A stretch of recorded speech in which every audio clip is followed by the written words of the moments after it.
Hey guys, thank you so much for watching. Today we are talking about winter house plant care. This is the second video in my series of winter house plant care, so check out the first video. I'll link it if you want to watch it. That video discusses temperature and humidity in regards to your plant care during the winter.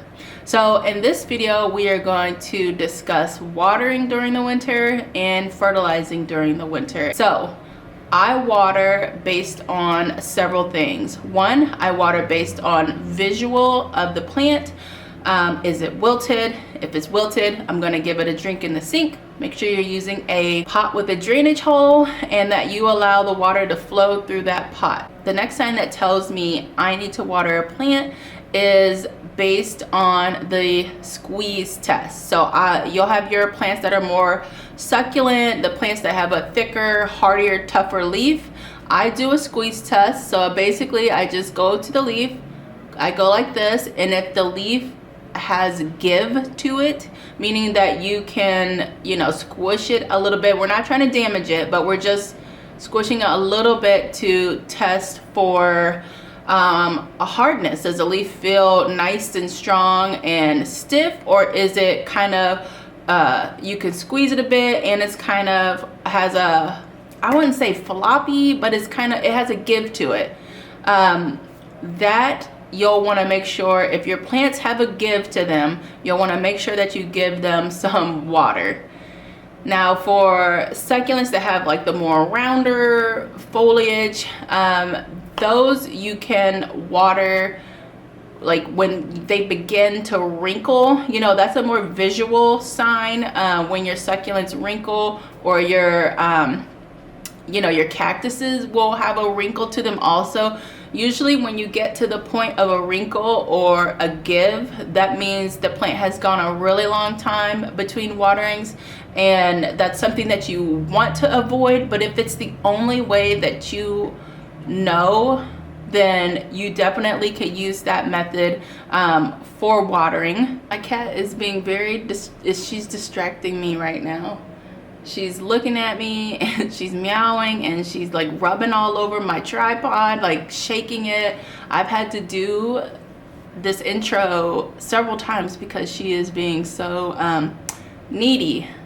But anyways, let's get back to the video. The third method that I use to determine if a plant needs water, if there are no visual cues, there's, the leaves is not like a give type of situation, I'll water based on the weight of the pot. So if you pick up your pot and it feels really light, then you know that the soil is mostly dry or all the way dry in that pot.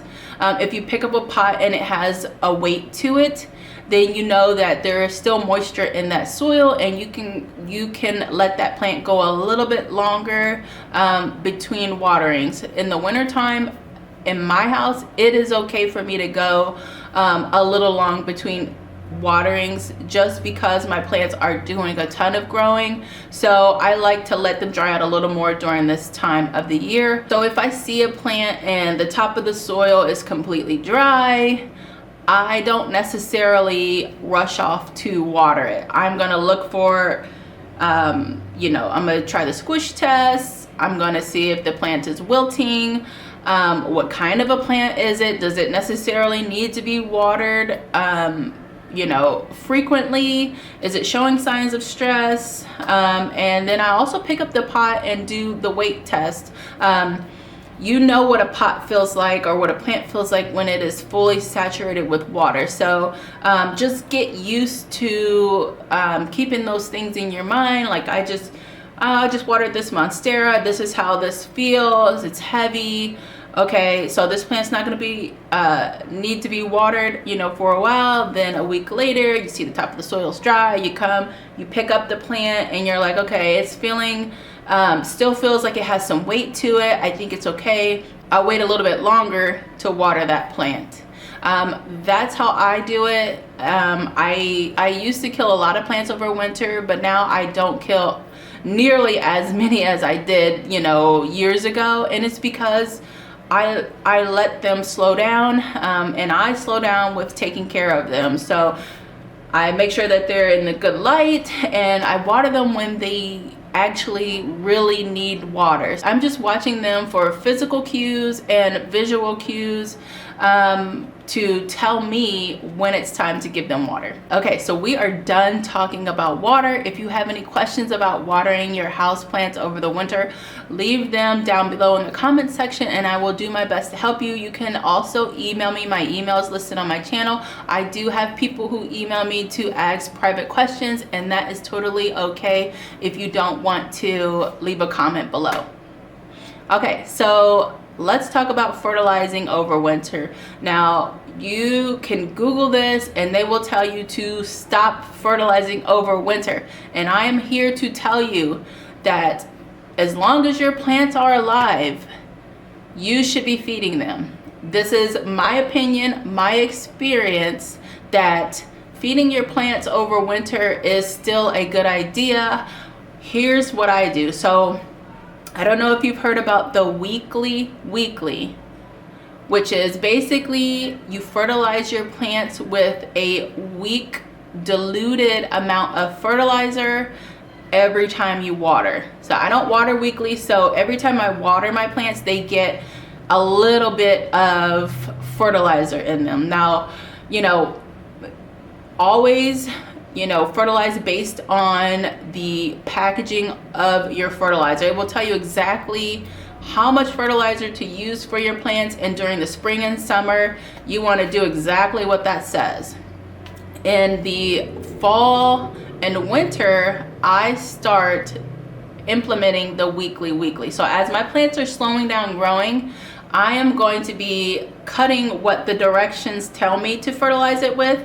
I'll be cutting that in half so that my plants get continuous feed all season long, but it's not as strong of a feed as they would need during their major growing season. So spring and summer is when your plants are really going to be putting out tons of growth. They're going to be, you know, putting out root growth. They're going to put out foliage growth, and that takes a toll on the plant. It is a lot for them to do that. And during the winter months, they're not necessarily putting out a ton of growth. They're still growing, but they're not growing as quickly, which means they don't need as much fertilizer. So the weekly is your best bet. And if you don't want to like be precise and measure everything out, just do, like, depending on how big your watering can is, just do like a little, you know, make it like a teaspoon or a tablespoon, and that's all that you use. And then you water your plants with it and just monitor them.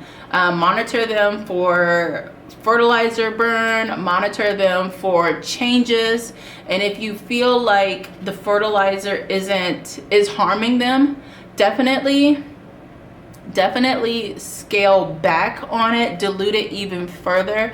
But in my opinion, you shouldn't completely stop fertilizing your plants.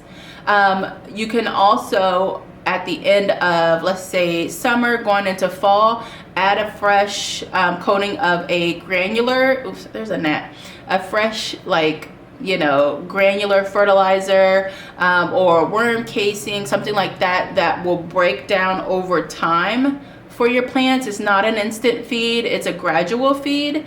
That's a great way to fertilize your plants over winter, where you don't have to mix up a liquid and feed them. A liquid is going to be like an instant feed, but a granular is a slow release type of feed. So if you rather do it that way and don't, you know, so you don't have to worry about a weekly, you know, fertilizer plan, then definitely add that nice fresh granular fertilizer, mix it into the top of the soil, and just water your plants accordingly when they need to be watered. And that water will slowly break down that fertilizer and your plants will be fed that way. Some of my favorite fertilizers to use are fish emulsion, the seaweed fertilizer, I think it's like something grow, and I also like to use worm casings for my plants.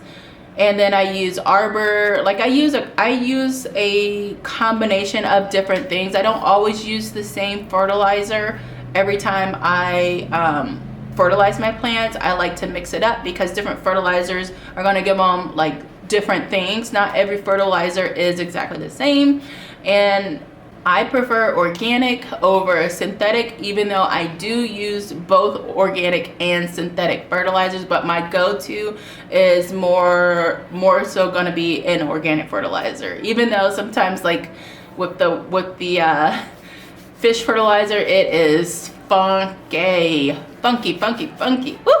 Don't use that before you have company coming over. Like, just don't do it because it lingers through your house. Like, it's so good, but it's got a chain hanging from it. It's just staying around. Okay, so that is it for fertilizers. I will link everything that I use in the description if you guys want to check it out. But a lot of things you can just find in store, so it's up to you how you like to buy your planty stuff, but the links will be there for you. Let me know if you guys have any questions about fertilizing, any questions about watering, and I'll see you in the next video. Bye.